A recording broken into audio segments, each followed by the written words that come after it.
예, 아동학대 누명을 쓰고 극단적 선택을 한 피해자의 동생이 청원을 올렸어요.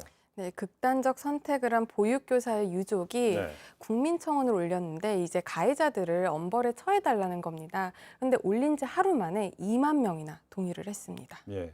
근데 해당 어린이집 교사 아이를 학대했다면서 이 보호자들로부터 욕을 듣고 폭행까지 당한 상황이잖아요. 이게 2018년 11월에 지금 벌어진 일인데요. 네. 이제 아이의 보호자죠. 이제 할머니와 엄마가 세종시 어린이집에 찾아갑니다. 네. 왜 아동 학대를 했냐라고 하면서 그러면서 이제 수차례 폭언을 하고 또 손으로 때리고 가슴 부분을 밀쳤다고 하고 있는데 네. 이 욕설 같은 경우에 지금 굉장히 문제가 되는 게 사람들이 다 보는 앞에서 비속어를 쓰면서 이제 예를 들면 뭐 저런 X가 무슨 선생이냐, 네. 개념 없는 것들, 뭐 시집가서 너 같은 XX 낳아서 아이고야. 이런 식으로 네. 폭언을 하면서 약 15분간 소란을 피웠다고 하네요. 그러면 이 조사 결과 실제로 아동 학대가 있었습니까?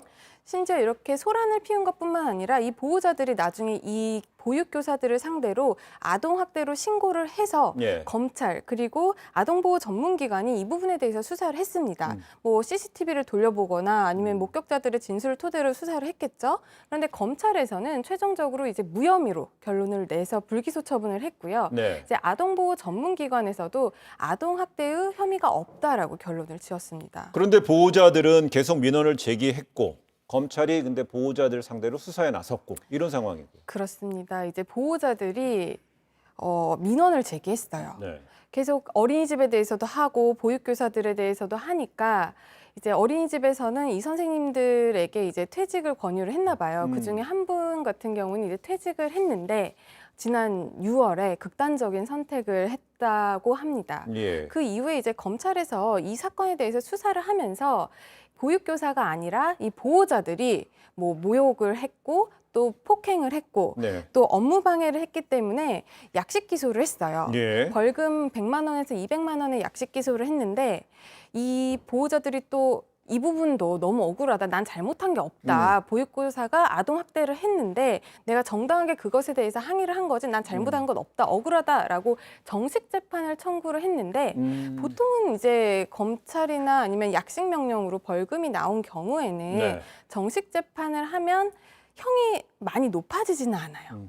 보통 이제 불이익 변경의 금지의 원칙이라고 해서 원래 나온 것보다 내가 어떤 항소를 했을 때 더 낮은 형이 나오기가 보통인데요.